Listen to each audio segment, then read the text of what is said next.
You're listening to the Pull List Podcast with Chris Poirier and Hector Murai, a bi-weekly show about how comics, pop culture, and faith affect culture at large. This is part of the Love Thy Nerd podcast network. Better put the word out. Get ready for the nerd out. Greeting comic book fans of all ages, and welcome to episode 10 of the Pull List Podcast. With me once again is the now, as seen on DC Universe's The Swamp Thing, my amazing co-host, Hector. Say hello, Hector. He's laughing because he didn't know that was coming. I didn't know that was coming, and I haven't seen it yet either, so here's hoping that stays reality. Hi, everybody. And that's actually a thing. DC Universe's The Swamp Thing, Hector. But today we have a show absolutely like no other as we welcome our very first comic creator to the interview seat. Today we are going to hear from the one and only Kevin Eastman of the Teenage Mutant Ninja Turtle fame. Absolutely amazing. We just wrapped it up before we recorded the intro. So there's going to be time travel and time inversions, multiverses, and everything in this episode. So hold on. I've got my warm, buzzy, nerdy feelings going on right now. Right. So if we sound really jazzed up, it's because we did the cool part first, but that's not going to change how awesome this episode is. So buckle up, kids. It's time to talk comics. And as many of you know, we're not alone on this epic journey of podcasts and fandom. We're actually part of the Love Thy Nerd podcast network, along with two other amazing podcasts. Humans of Gaming with Drew and Chris does interviews with game designers, producers, and creators, gets to the heart of why they do what they do. And then we have Bubba, Matt, and Kate. They bring us the Free Play podcast that covers just about everything nerdy you can possibly imagine. It's super fun. There's lots of Red Dead Redemption 2 jokes. Poor Horpins. We're going to miss him greatly. I'm sorry, Matt. We'll say a prayer later. All your stupid horses can die. Right, all of them. And don't get attached. But no joke, it's funny. It's full of so much beard. Your ears won't be able to handle the amount of beard that is present over there, except for Kate. He's saying beard with a D. Beard with a D, not bread or beer. Or beer, just for the clarification. Yeah, the beer bros. I don't think that's us, but I mean... Okay, there's something that could be done there. But you can check us all out at lovethynerd.com and find other awesome content there as well. So I think that covers all of the wonderful network stuff for us today. Let's get on to talking about some comics. So as a lot of you know, the comic book industry is chock full of news on a day-to-day basis. Interesting things happen, very uninteresting things happen week in and week out. And our goal is to try to keep each and every one of you plugged into the pulse as best as two comic book nerds possibly can. So Hector, let's see if we can give some people some of the news for this week. All right, go. So first of all, right off the top, Second Coming from DC Vertigo Comics is now officially canceled at DC Vertigo. We talked about this, I guess it was two episodes ago now. Yeah. Yep. And we had a discussion about what it should or what we should look at as a response as Christians to this particular comic. And we don't know exactly why it was canceled. There was a massive, there was some protest from folks, and I think DC's not saying. We don't know for sure DC's whether that had an influence or not. I've never seen a protest or petition be that actually functional that fast. Yeah, so there's some folks that are declaring victory in the petition, but it seems like DC, for better or worse, has had a lot on their plate in terms of controversy. So I'm not surprised to see them step away, because actually the other thing I have that kind of connects to this for news this week is that Batman Damn #3 was canceled, but will be resolicited. So it's pushing out to May now, but of course that means it could get actually canceled, but it's hard to say at this time. And of course, Batman Damn #1 had a lot of controversy around it, that despite it, both that issue, Batman Damn and Second coming from other parts of DC Comics that were explicitly mature labeled, apparently was still a little much for DC to handle in the public sphere. And you can't start out swinging with Batman's batarang and expect things to go well. Well, apparently it didn't. What we did get in the middle of that conversation was what Hector and I had felt was probably true in Batman Damn, that they did confirm that certain pages of that were re-illustrated before issue. So that means that changes have been made, and apparently issue 3 required much more work that led to this delay and or cancellation. So we shall see. Sticking with DC news still, it's kind of strange, but DC, they're really good at getting information out, so it's going to feel unfair that DC's getting a lot of news this week. Marvel but doesn't talk to us or the that's a conversation all they within do is itself. cancel Netflix shows and watch us cry. Oh, I guess we should talk about that now then, and I'll get back to my last piece of DC news. Is for folks that have been tracking slowly all the different Marvel shows, not the movies, the shows for the time being, but I figure the movies will fall off in the future as well. But Netflix officially canceled Jessica Jones and the Punisher.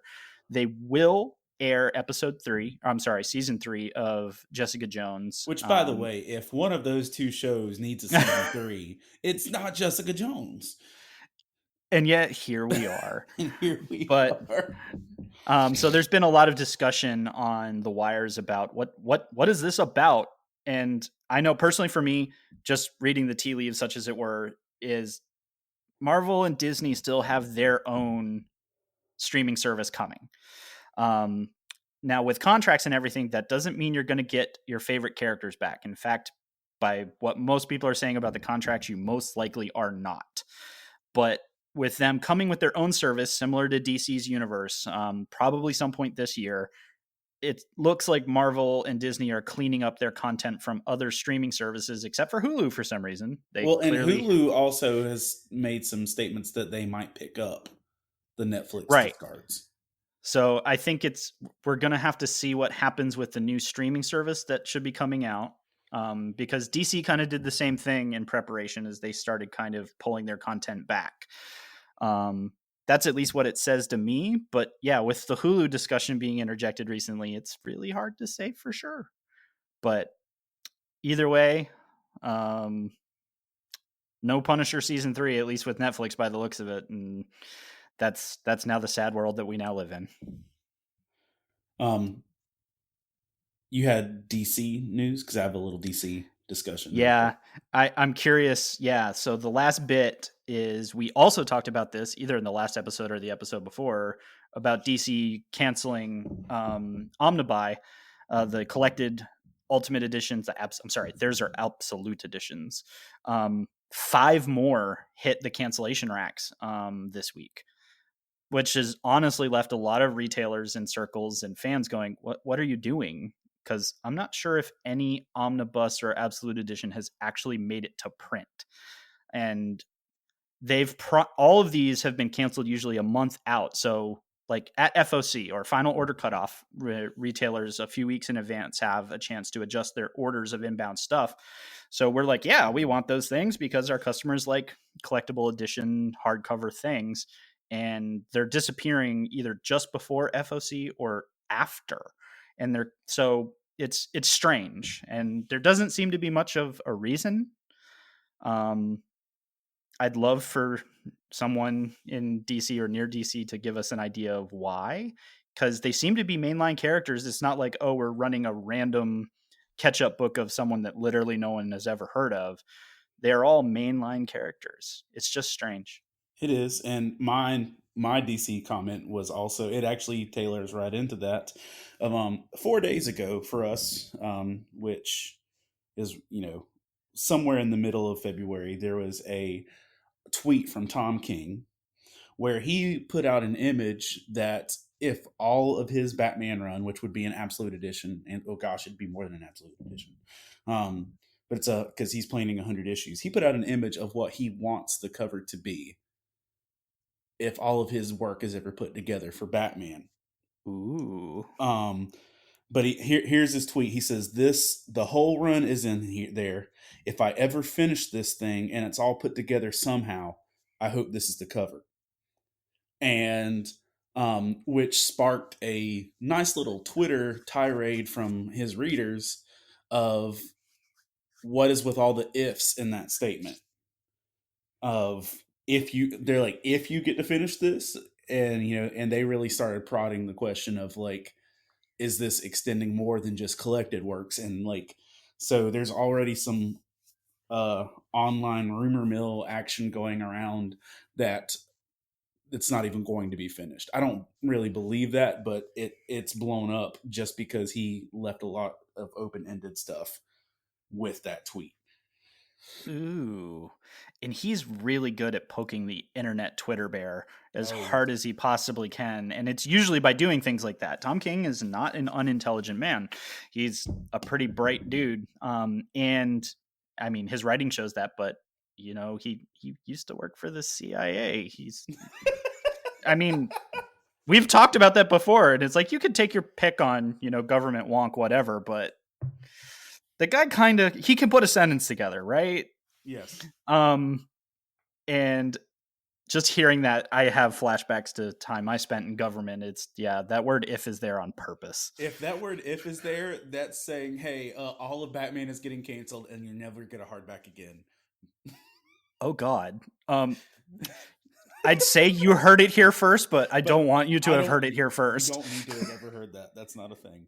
That didn't happen. Please don't happen. Oh, please don't happen. Yeah. So, but still, it's a little weird because a lot of their solicitations have obviously been called into question, and a lot of things have been thrown into delays in the last couple weeks, and that's generally not a good look. But some of them also are on bigger team books where folks just need more time, and that just happens. Like we were talking about Doomsday Clock, Heroes in Crisis, that the schedules kind of get pushed around. But I think kind of wrapping up the news and giving one more point to DC, because I saw this recently, that we know for a fact based on solicitations that in Heroes in Crisis, a DC hero is going to be pinned with the murders at Sanctuary. So that's interesting, but who knows? Again, the rumor mill's really good at pushing us around. And that Doomsday Clock, I think they said 11 just before 12, is literally going to potentially explain the Rebirth event. And it's not going to be something we saw coming. ... Yeah, that what we thought, we figured Doomsday Clock had a direct implication, but they're saying straight up, they're like, no, Rebirth happened because of what we're going to show you, which is fascinating, seeing as it felt very much like a Flashpoint continuation, which means there's a lot more to this story, and now I'm super excited. And that's not just being a Watchmen fan, that's like a DC thing at this point, because wow. So that, my friends, is the news. There's a lot of news. Yeah. And like we said, sometimes Marvel stuff pops up, sometimes it doesn't. Their PR is a little different. But we're always going to try to bring you what we see in front of us and what we think is valuable to discuss. And so if you found any of these things interesting or not interesting at all, or we totally missed something, make sure you comment on this when it gets posted, or join us in the Love Thy Nerd Facebook community, which we'll talk a little bit at the bottom of the show. But for now, Hector, I think it's really important that we talk a little bit about what have we been pulling this particular week. Okay. So for me, the current arc of Red Hood was something I just finished. And there's a panel in the most current issue of Red Hood where the villain called Solitary, which is someone that they had some character implications for, and pretty solid. There's this phrase: "I don't mind saying Red Hood. I'm very disappointed." That's a line in the comic book, and it's very true. Go on. This run of Red Hood is the first run in a long time that I've felt unhappy reading a Red Hood comic book. I really want there to be a shift in direction soon. I'm really waiting for this whole Nightwing and Red Hood thing to happen that I want to be a reality. That's not. But so I pulled that for the simple fact I want a good Red Hood story, but they're moving on. So it's a good shift with that. I picked up Batman Who Laughs #3, which obviously there was some solid stuff in that. And what stood out from that book? Because that book was on my list as well. So what we're getting more Grim Knight, obviously, and the story's kind of plodding along, but what was it in Batman Who Laughs 3 that kind of jumped for you? I know this is lame and it ties back to Red Hood, in me saying this, but this is the first time you can see the visible scars on Penguin's head from Red Hood shooting him in the face. Ooh, right. And we've talked a few episodes ago about whether all of that stayed within continuity or not. So Yeah, nice little tie back. for me, that's the one thing. There's some pages in there where you see Penguin, and it definitely looks like he's got some scar on the side of his head. So that was the thing. Grim Knight was, I enjoyed it. I My one thought is I would have expected him to be smarter or better. Um, the other thing with Batman Who Laughs 3 is there's a whole culture of Batman readers who have no flipping clue who James Gordon is, like the son. That was a little painful even for me. I literally got through a few pages and went, wait, come on, brain, catch up, catch up. Like it took me a little while, to be Because very honest. for those of you who aren't familiar, because you had to read a very specific, not long run of comics in the middle of a lot of convoluted DC stuff to find out that Commissioner Gordon has a, let's say, 20s to 30-year-old son, depending on whatever age they plot him at. But he's got a young son who is one of the greatest serial killers and criminal minds in DC history, but in the Right. same breath is also easily forgotten. So that's a thing. Um, It but was a thing. that's the thing. Like I honestly feel like they are slowing down the momentum of the story by focusing on him. It did seem to be a massive tonal shift. And I think the only thing that helped me was the end of the book with the semi spoiler, really, I can't say that word, but spoilers. That we've been going through literally since the end of issue 1, all of issue 2, of Joker just barely holding on to life, to suddenly being slightly more empowered. Being more empowered, and then like the panel where he's actually upright. I'm like the world is happening. It's like everything just went sideways. Everything went sideways. But that's the thing. It's a solid chunk in this story. Like I don't regret reading it, but like we said, there were some definite slow points. Um, Also hit up the new Hit Girl, the Kevin Smith Hit Girl, which the idea of hearing dialogue come out of Hit Girl's mouth from the fingers of Kevin Smith got me really excited. But I apparently didn't read the information well enough before I picked up the issue because it's a silent issue. Right. The entire story of Hit Girl is told without words. And the one thing that makes it so Kevin Smith is that it is the exact plot of Jay and Silent Bob Strike Back, but with Hit Oh Girl. my. Did you miss that? Until you just said that, oh, I'm terrible. I'm tearing up my nerd card right now because as soon as you said it, I went, oh my God. Like, the new Hit Girl storyline from Kevin Smith is Nailed it. a Kevin Smith story where, if you're unfamiliar with the Jay and Silent Bob, the View Askew universe, as it's called, that someone was turning a comic book of Jay and Silent Bob into a movie. So Jay and Silent Bob go to Hollywood to stop the movie from happening. This Hit Girl comic is that Hit Girl finds out that her story is being turned into a major Hollywood movie, so she goes to Hollywood to stop it. I mean, literally, it's the exact same movie, and that's really funny. The new Kevin Smith movie, the new Jay and Silent Bob reboot movie, is Jay and Silent Bob going to Hollywood to stop the reboot from happening. I love everything about this, and this continues to solidify why I respect Kevin Smith on so many different levels. Go ahead, fight me. And but it's like, so here's the thing. If you want to read a Kevin Smith story with no words, it's still worth it. Like some of the artwork was fantastic, and you can definitely see a lot of Kevin's direction in the it panels. was really good. But I mean, if like for me, if you follow my Instagram or the Faith and Fandom page, the words of comic books are usually my favorite things over the art. And there weren't any, but I still loved it. So that's a thing. For me though, Wow. the big hitter of the week was Flash 64. Yes. The My beginning of the goodness. Price crossover that Joshua Williamson, who's normally the Flash writer, is writing all 4 issues. So 2 Batman issues and 2 Flash issues that, yes, But I, my goodness, what a good issue. Um, like I have to say it's one of the best Batman issues I've read in a while, and it's in the Flash. Um, but throwing back again, this is, a couple of years later. This is almost a direct tie-in to what we get from the first I Am Gotham arc of Tom King's run on Batman. It ties into what we get at the end of the I Am Suicide arc.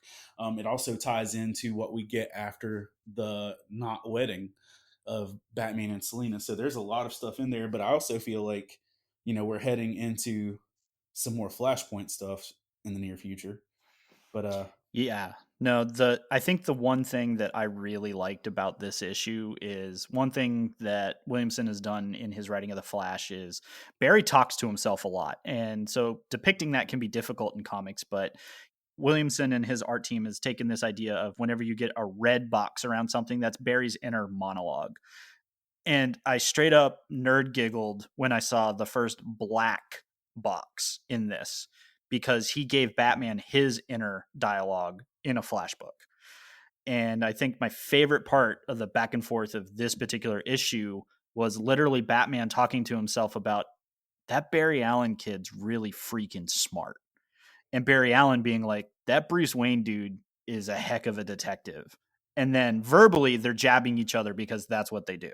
oh, and there was the one point in the book where Flash says, "Elementary, my dear Watson," and Batman's like, "Wait, I'm the Watson," and I was Right. like, I straight up lolled at that. But like dialogue wise, there was moments where Flash was straight up berating Bruce on being a horrible parent and leader, and it was some of the best, calling out on the carpet, so to speak, of Batman I've read in a long time. Where you know he's said, well, who, he basically can take any Batman fanboy's constant seal of approval and make you question your validity in your hero. So that was pretty fantastic. No, it was it. I'm excited for how this is going to wrap up and how it's going to progress the story that we're reading through Heroes in Crisis, but also just everything that across the DC universe seems to be clicking towards this. We're going to finally figure out what this is about. It sounds like this year, and that's exciting to me now, knowing that that's finally coming.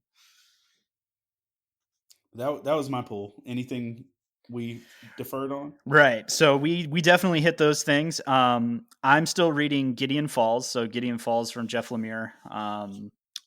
Very much a horror book, is in issue 11, and I have no really good way to explain this, but um, the concept of the overall book is you're introduced to someone that appears to be insane, dealing with other voices in his head and actions. He's seeing things.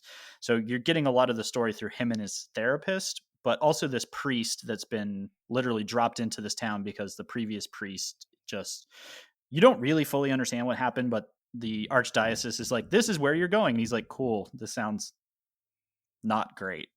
But he gets dropped into the middle of this real crazy, long-standing, what sounds like a wives' tale of this black barn, that whenever this black barn shows up, bad things happen and lots of people die. And this story has been this investigation of the individual with the mental issues, or supposedly, we don't fully know, is seeing pieces of it and is trying to seek out this black barn. And where we're at right now is him and the priest have actually found this barn, and they've fallen through some type of dimensional change. We don't know what particular powers are at play, but it's been a really fun story so far, that if you like kind of that horror slash semi murder mystery type thing, this book is a pretty awesome read, because I don't think any of us really know where we're going to end up at the end of this story. And I think that's what Jeff's going for. So if you've been looking to scratch that itch, you need to go back and start at the beginning of Gideon Falls. There should be a trade out for the first half already, so you can read that and collect it and then catch up. It's worth the read if you're into it.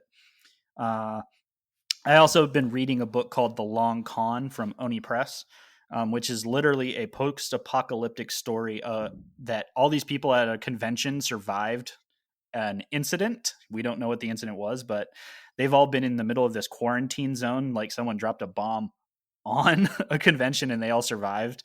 And oh gosh. yeah, it's called The Long Con. Okay. And it's really great because what's happened at the convention is all the different classes of people. So the A-list celebrities versus the guest / artist alley people that paid for tables. Like there's a lot of con-isms as seen on Swamp Thing people. Right. Yeah, exactly.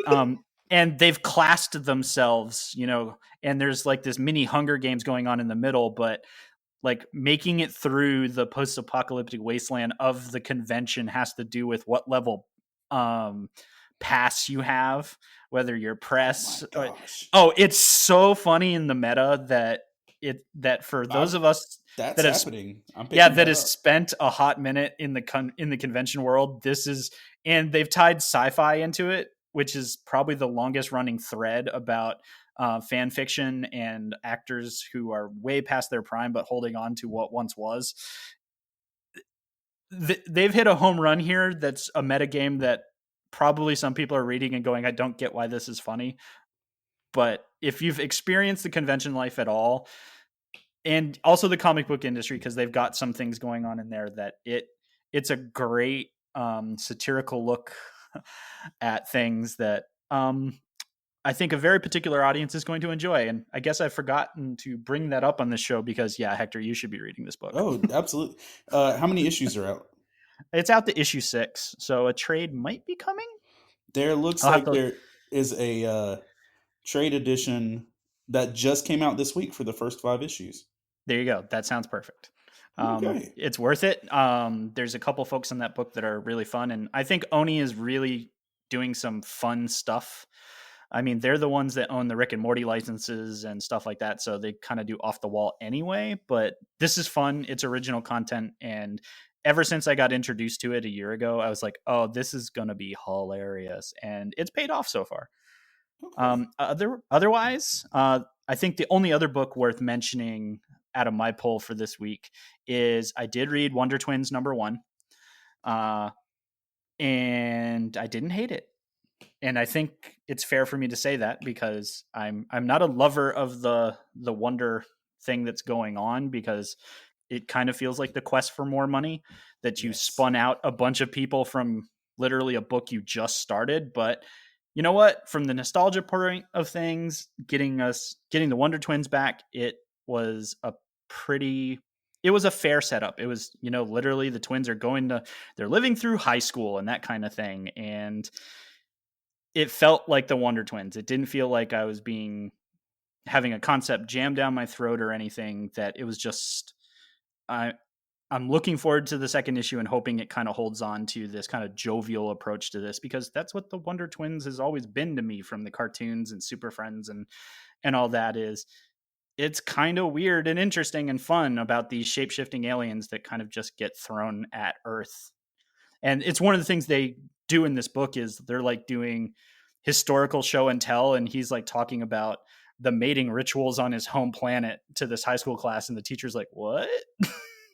It's not graphic or anything. It's just really funny because he's very matter-of-facting basically this mating ritual thing. And everyone's like, that's weird. Because basically it's something about like when a thunderstorm happens, everybody just takes their clothes off. And then people are like, wait, what? And then, of course, kind of the defining moment of the book is they're at football practice and a thunderstorm starts. Right? So you're like, okay, like awkward high schoolness, nailed it. Great. Perfect. So I think that rounds out my polls. But as we've told you, wonderful listeners, we also wanted to hear what you're polling. And we've started asking that question in the Love Thy Nerd community on Facebook.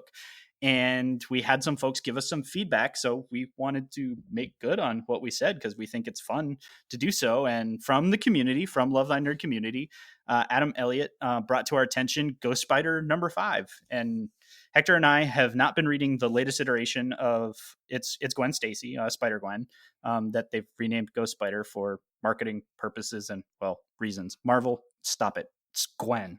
Don't mess with Gwen. But Adam really said that, this should have been the issue 1, that the previous 4 issues had been kind of limited and one-shotty and kind of starting to introduce us to the newest iteration of Gwen, but they also kind of weren't. They were holding those issues kind of onto Spider-Geddon and the movie showing up and everything. But at issue 5, apparently, if you're looking for that spot to jump on, post Into the Spider-Verse and everything, that this is the point where we're really getting character again, the relationship between her and other folks. And we just figure out who the Ghost Spider is in this new iteration. So thanks, Adam, for bringing that to our attention. And actually, I'm going to be honest, I'm probably going to pick this up next week because of that, because I felt like it was going to do that coming out of a bunch of Spider-Geddon books. So I want to see a good kind of, not a reboot, but a revisiting of where Spider-Gwen has come from and where she's going. So it's exciting to know that. Well, there needs to be a solid starting point for people to be able to say, okay, get on here. Get in, loser. We're leaving. I mean, that's right. Where we're at. Get in, losers. We're going to do some spider webs. Bad street drug names. Ooh. So yeah, Ghost Spider #5 is where Adam tells us to jump in. So he's pretty active in the community and tells us we should talk more about X-Men along with Matt and some of the others, and we should, but we'll get there. So yeah, you can bring your polls to us. We post usually every Wednesday on New Comic Book Day, the stuff that Hector and I are reading there in the community. You guys can jump on and do that as well. So that's going to do it for us this week on the Pull List Podcast. Don't forget to rate and review the show, and definitely share with all of your nerdy friends, maybe some of your non-nerdy friends too, but be part of what we do. You can join us on the Love Thy Nerd Facebook community, which we've talked a lot about. It's where we get our polls from you all from, and where you can continue to have the conversation with us. And literally all you have to do is go into the Book of Faces and type in Love Thy Nerd Community, and we should pop right up. It's that easy. So who's ready for the main event? That's right. That brings us today's epic main topic, and that our very first interview here on the Pull List Podcast. Okay, everyone, we're really excited to bring to your ears this comic creator interview. So as part of our goal in being a bi-weekly show about how comics, pop culture, and faith affect culture at large, Hector and I want to bring you creators who are in the industry doing amazing things and have honest chats with them about their work and who they are. So kicking us off this episode 10, I'm excited, is the one and only Kevin Eastman. Welcome, Kevin. To kick us off, how about you give us just a quick snapshot of who you are and what work you're best known for, because we do have some folks that are kind of checking out comics for the first time with us, and we'll hand it off to Hector for a few awesome questions, and we're just excited to have you. So welcome, Kevin. Thanks, Chris. Thanks, Hector. So awesome to be here with you guys. This is really exciting. Happy Monday, this holiday Monday. Yeah, it's for those of you that listening that don't know, I grew up as a huge comic fan, huge comic fanatic. Loved it.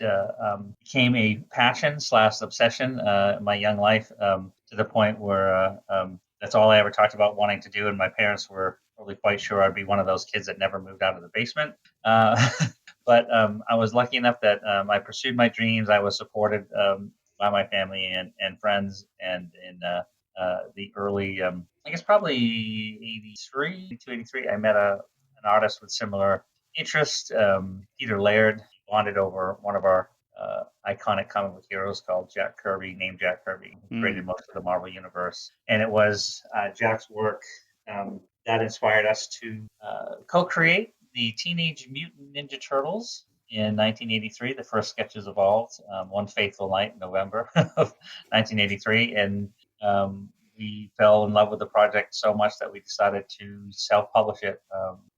Whether it sold one copy or 100 copies, we were bound and determined that we were going to fulfill our childhood dreams to be comic book storytellers. And so we did a little bit of early crowdfunding, borrowed some money from an uncle and some family, and raised enough money to print 3,000 copies back in May of 1984, which this May puts us at the official 35th anniversary of the Teenage Mutant. That's awesome.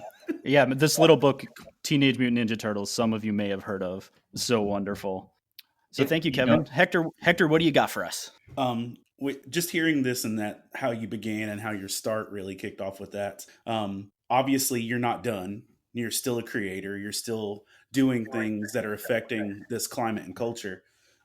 When your story is told at the end of all of this, what do you want your legacy to be? That's a really good question, because it really, it's something that, as you said, just from the get go, it's I'm 56 years old, so I feel like I'm still just getting started. In many, many ways, I've been very incredibly blessed in my life, in that I know a lot of people work very hard and sometimes don't always accomplish their dreams, but hopefully, like me, they never let go, because it's never too late, no matter how old you are. I still learn every day that I get to work, that I get to draw, and I do things.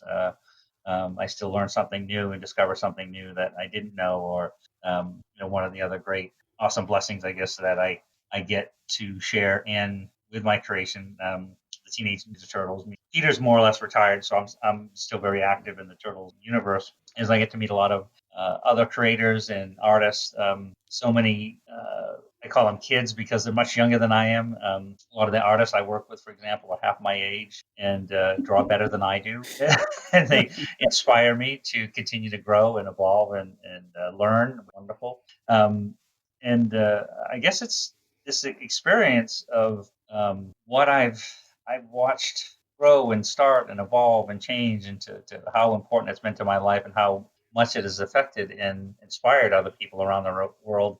When you talk about legacy stuff, people, when I go to comic conventions, and Courtney and I do, so we met you guys in the first place. Courtney, my wife, and I do about 15 shows a year. When people start telling me, wow, you really inspired me to write and draw, to follow my dreams of figuring if you could do it, then we could do it, whether it's comics or anything else, or we've even heard at times, I was going through a pretty tough time in my life when I was younger, and the Turtles and their struggles, and I understand they're fantasy-based characters, but they really inspired me to pull through some stuff that was not as pleasant as it could have been, and those kinds of things. It really takes me aback, because I don't feel like I've earned that. Sure. It's a respect thing. I mean, I remember saying that to Jack Kirby when I first met him. I think he was 65, almost 70 when I first met him, and all those things I said to him, that he really did inspire me to draw and really fight for my dreams. And when people say that to me, it takes me a while to process it, because I feel unworthy. I know that may sound kind of silly, but it feels like I don't deserve that, but I do actually flip it and embrace it and say back to them, well, if I've inspired you in any way, I can't tell you what a huge compliment that is. I know the inspirations that I had, whether someone like Jack Kirby or teachers that I had along the way, that really were there at the right time and helped guide me. It was so critical and so important.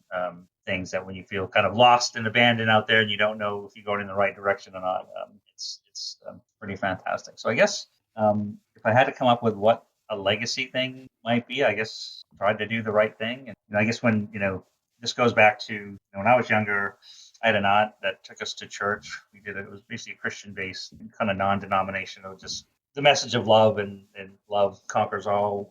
I was taught at a very young age, and Sure. that's something I've embraced my whole life. We still go to church. Actually, our son just got back from his winter church camp just a few weeks ago. But I guess love will save the day, and I think that's hopefully I share that with my fans, and that's something that a message that they get from me. Then I've more than done my job. Yeah, that's definitely an awesome legacy to have. And I personally, I feel like you've accomplished that greatly. I mean, I'm one of those kids that, and I know I've met you at shows before as well.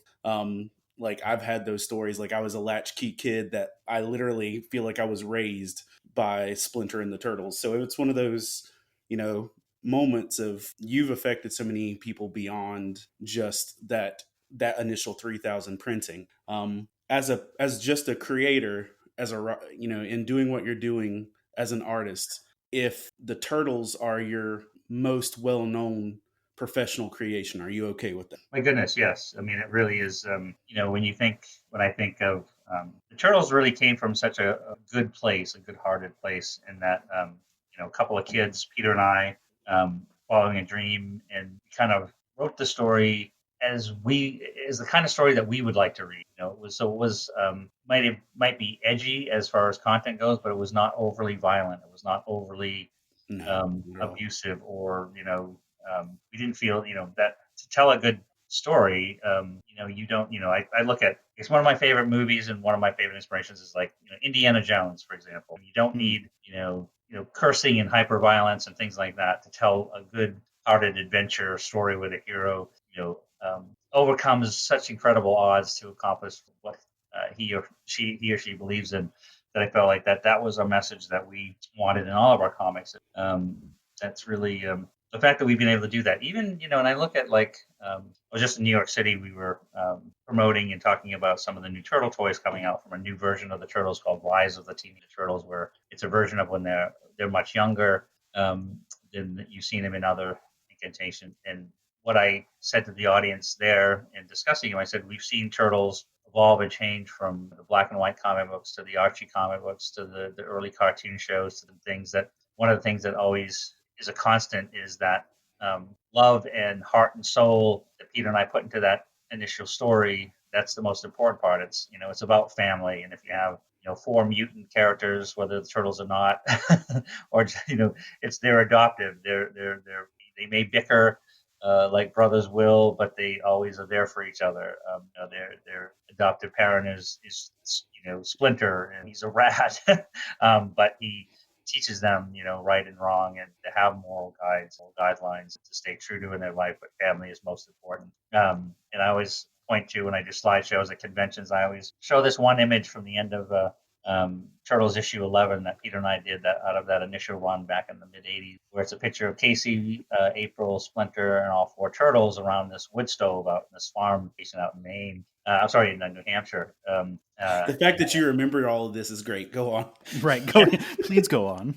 I know. I just that's the thing. You wind me up. My wife always teases me because I love going to conventions, and I love talking to fans, and I talk too much. I really am passionate and excited about what I do, and so but I do. I adore opportunities to meet folks like you at shows, and fans that really have given me the greatest job I could have ever imagined in my life, drawing comics. But no, that's just to finish that one beat. It was a farm in Massachusetts. We moved the Turtles from New York City up to where we were living at the time in Massachusetts. This shot of them all around a wood stove, and that was the message I felt that embodied all things Turtles. It's all about family. I know that as a creator, you guys hadn't created this long before it really blew up into a worldwide thing. I know it probably felt like eternity in the beginning, but from 83 until the time that everything really took off. I mean, you were an animated series and a major motion picture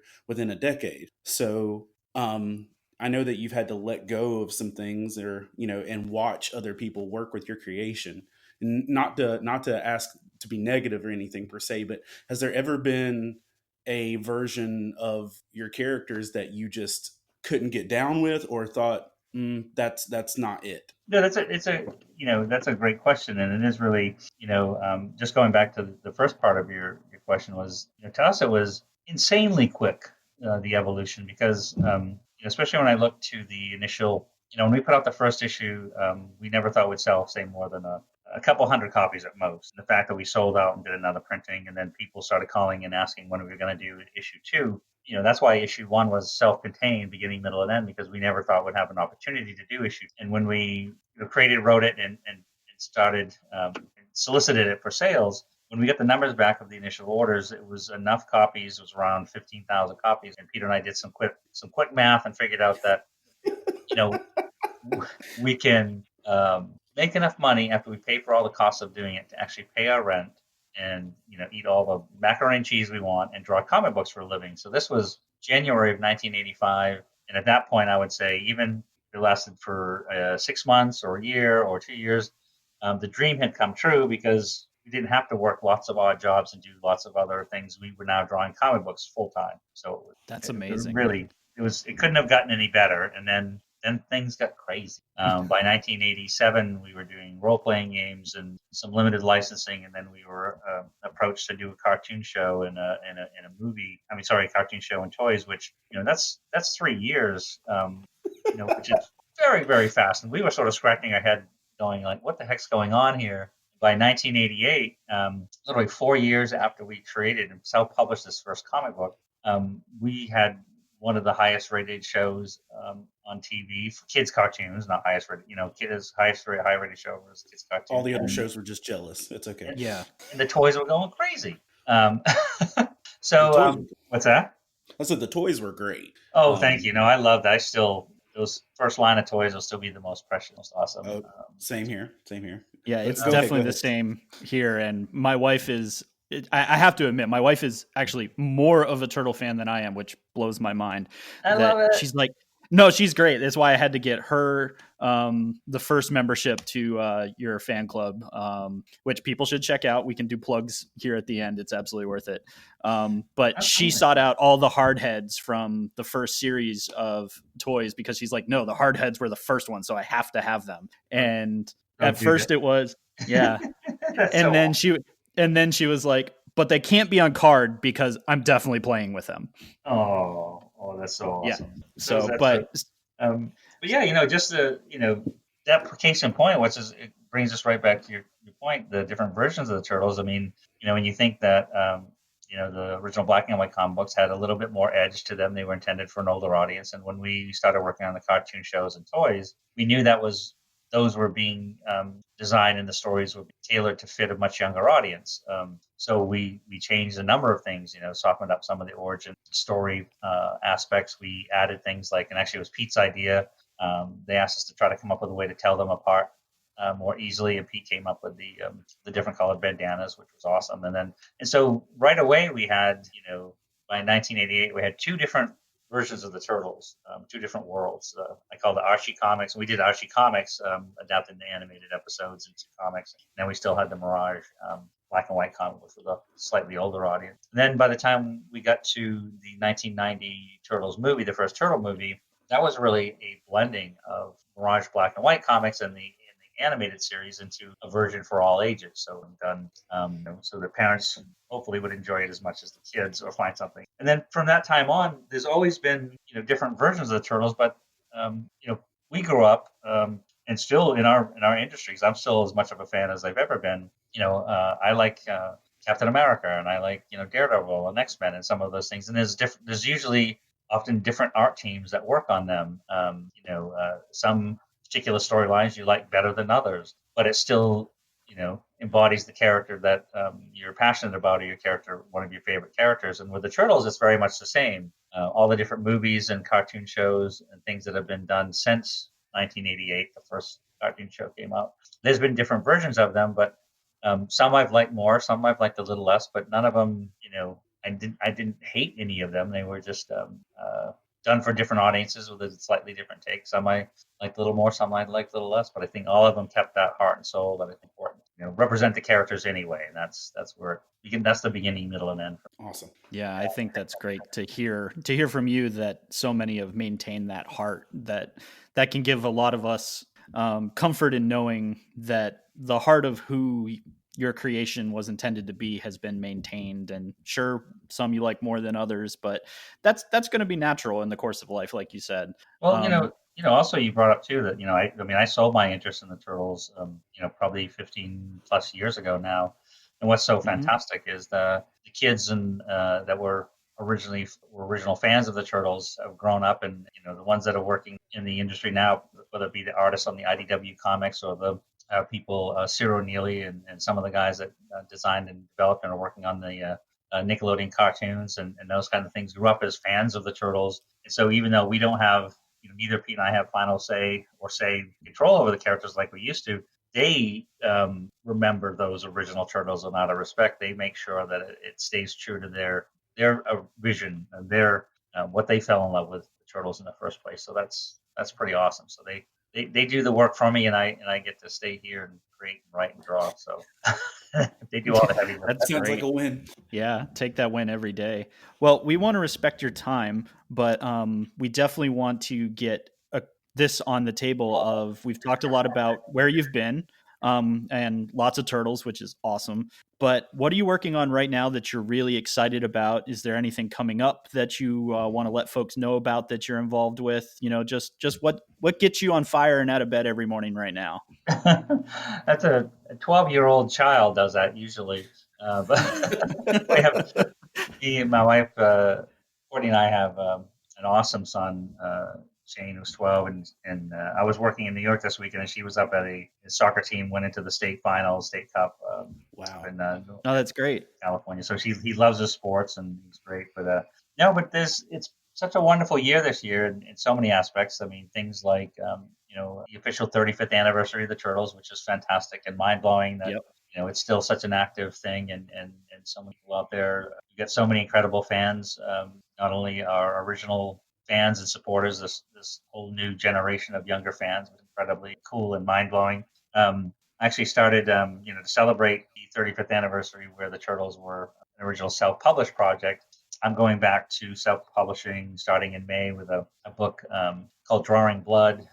It's not as harsh as it sounds. It's basically it's it's it's about an artist that got into the comic business because he and his brother loved it, and they created their characters and became successful, and he kind of lost his way. It's a little semi-autobiographical, and there was a time when I wasn't drawing, and I'd lost my way, drifted from my passion of getting up and writing and drawing and creating things. And so Drawing Blood is about it's getting back to the table. Sometimes can feel like taking blood out of you to get back to where you need to be once you finally wake up and realize I need to get back and embrace that creativity. So it's called Drawing Blood, and so it's an interesting tale of success and failure and rebuilding from rock bottom back up to finding yourself and your heart and soul and going back to what was most important. Other fun things I'm doing. I just started work. I believe DC Comics made the announcement. DC and IDW made the announcement on Friday this past week that we're going back to do a third series for the Turtles, the Batman Turtles crossover. Oh, awesome! Which was such a fantastic series. Working with James Tinian, who did such a fantastic job writing the two previous series. Freddie Williams is his biggest fan. He's such a fantastic artist. He's the main artist for the series. So I'm starting. One of the covers I have due today is the cover of issue 1, and I'm actually going to be doing a little bit of interior work on the series. Freddie wanted me to bring me some interesting aspects of that, but I can't give too much away. Sure. Yeah. Last week I had I did Marvel called and asked if I would do a cover of Conan the Barbarian, which is a new series that they're launching, A Savage Sword of Conan. And Conan was one of those books that I read, a guy named Roy Thomas wrote and adapted Robert E. Howard stories, and Barry Smith drew them. It was very influential to me when I was younger as well. And the only comic I ever asked Stan Lee to sign was that when I was a kid. It was beat to death. It was, but yeah, there's that, and we're working. Tom Waltz and Bobby Curnow and I, the head series writer and editor for the Turtles ongoing series. Mm-hmm. We're on our road to issue 100. This year, issue 100 will come out in November. Yep. And we still kind of scratch our heads with such grateful glee and enjoyment that we've been able to have the support of the fans that have allowed us to do literally 100 issues of this comic. And Tom Waltz has written every single one of them. And he's just, I could not say enough awesome things about Tom Waltz. He's his biggest fan, and he's done such a great job. So, with all these things, if fans want to check out where I'm going for shows, we do our official convention kickoff is next weekend with Amazing Comic Con Hawaii. I think it's Amazing Nice. Comic Con Aloha, I think it's the official term called. But we're doing 15 shows this year. So if you go to KevinEastmanStudios.com, there's the show schedule, appearance schedule. There's all kinds of goofy tchotchkes from classic toys to memorabilia and other things, original art and stuff that they sell. But if you want to find anything about what I'm doing, where I'm going, and what's going on with me, we do the social media stuff. But if you want to go right to the source, go to the Kevin Eastman Studios website, and you'll find all that and more. There's all kinds of treasures and treats and surprises. Great. Yeah, and I can say from personal experience, having engaged in that community, that it's not just finding out where you're at and all the cool stuff that you have. It's also a community. That the turtle community is a thing, and it's a very strong thing. It's something that sucked me in since March when we first met, just meeting other folks in that community, that we talk a lot about fandom and what community means to folks that have fans of certain things and why we go to conventions. We just had that talk on our last episode, that Yeah, dude, the community is great. no, I'm so thrilled that you brought it up because as you're talking, I flashed immediately to I mentioned going to conventions. I love doing them, meeting the fans of all ages, and I just it flashed in my mind like two or three people come up to the table as they arrive at their point in line, and they're chatting and they're having a great time together, and I'm like, oh, so you guys came to the show together? And they're like, no, we just met in line, and I'm like, Right. that just gives me goosebumps, because it's like they've never met. But they bonded over, some crazy green mutated teenager thing, and that's easily one of the greatest gifts I could ever imagine. That's the community that the Turtles has created through that. You really brought up a great point. That's such a lovely. No, and that's what Hector and I are all about, and we could talk forever on that topic, because it's where Hector and I first met. It's where I found out that faith could be interjected into the comics community and it be a thing, like you said, of love and joy. Unfortunately, so many folks are used to the inverse of that, especially coming from the church, unfortunately, that we're just excited that there are folks like ourselves and you and other creators that we're not necessarily wearing our faith on our sleeve, but it is what drives our underpinning. And it's just what makes for better community, and that we rather be that love than be the inverse of hate and other things. That the joy of comics is truly what brings so many disparate people together for enjoyment. And that's why we're doing what we're doing here. So, No, that's awesome, Kevin, I know. Yeah.